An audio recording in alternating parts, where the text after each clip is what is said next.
Vitor Irajá, hoje o governo federal deve enviar o orçamento de 2026 em meio a um dilema para lá de complicado entre o arcabouço fiscal e a agenda política.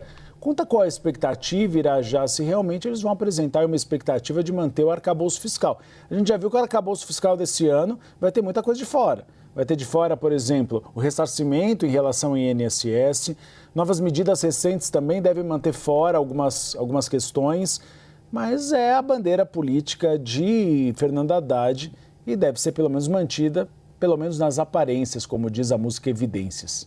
Pois é, né, Uribe? Desde 2023, primeiro ano do governo Lula, mais de 300 bilhões de reais já foram retirados da meta fiscal, né, comprovando que o novo arcabouço fiscal, na verdade, ele virou uma regra de fachada, né? Não é mais uma âncora que passe uma credibilidade para o mercado acerca exatamente desse bom comportamento da trajetória de dívida e também, evidentemente, dessa organização do ponto de vista de gastos públicos.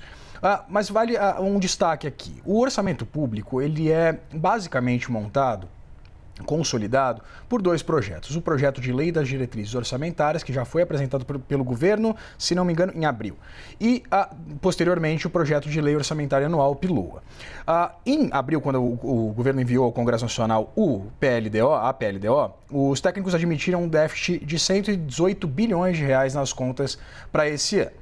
Para o ano que vem, perdão. Só que houve exatamente você lembra, esse incremento do IOF, o que propiciou com que o governo tivesse recordes e recordes sucessivos de arrecadação, diminuindo exatamente essa perspectiva de um déficit tão gritante. O novo arcabouço fiscal prevê, e isso deve estar contido hoje nesse projeto de lei orçamentária anual, um superávit de 0,25% do PIB. É isso que quer buscar o governo e disse o secretário do Tesouro do governo Lula, que o Rogério Ceron, que inclusive aqueles gastos que envolvem, por exemplo, programas sociais e o incremento deles, o Auxílio Gás, o Bolsa Família, o Pé de Meia, eles devem estar incluídos dentro da regra fiscal e devem caber no orçamento público do ano que vem.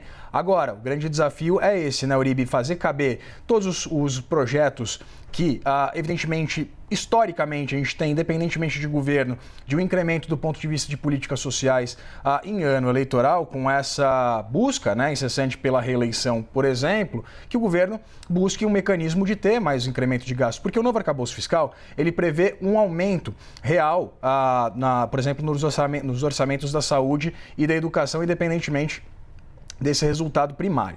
E aí, o que na verdade aumenta a pressão sobre os chamados gastos discricionários. Hoje o governo tem menos de 5% dos recursos livres no orçamento para fazer investimentos e inclusive uma parte desses recursos chamados discricionários vão também para as emendas parlamentares. Essa perspectiva, de acordo com o próprio governo, Uribe, é de que as despesas livres, em 2025, isso de acordo com o PLDO, seriam só de 1,8% do PIB, vão encolhendo para 1,5% do PIB em 2026, depois para 0,8% do PIB em 27, 0,4% em 28, chegando a praticamente zero no ano de 2029, com essa leitura de que o governo atingiria um nível de investimento zero, de margem de manobra zero, o que levanta discussões por parte de especialistas em orçamento público, exatamente de uma agenda muito mais robusta de corte de gastos e principalmente de desvinculação e desindexação do orçamento.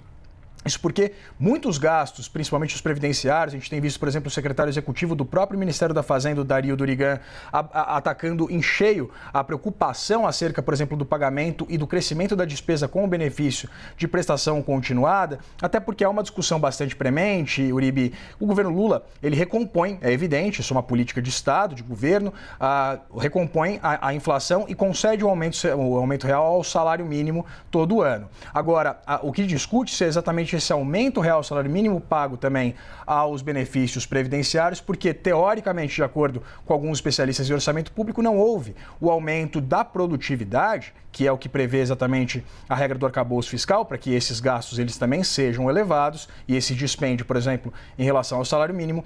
Então, há uma agenda bastante preocupante, fora a desvinculação de fundos públicos, enfim, há uma série de discussões para que o governo ele não fique com 90%, mais de 90%, do seu orçamento engessado, tanto com pagamento, como a gente comentou, da própria manutenção da máquina pública, dívida pública, Enfim, todas essas obrigações que você não tem muito para onde correr. Não tem como tirar dinheiro de alguns projetos, de alguns programas e de algumas obrigações orçamentárias vinculadas, por exemplo, ao crescimento de despesas. E aí isso vai afogando e deixando o governo cada vez mais com uma margem de manobra muito estreita, uma preocupação bastante significativa acerca desse espaço livre no orçamento público. E agora a gente vai começar a acompanhar essas discussões a partir da apresentação do PLOA de 2026, evidentemente pressionado, por um lado, pelos gastos públicos e o crescimento das despesas, a ausência de qualquer agenda de corte de gastos e uma eleição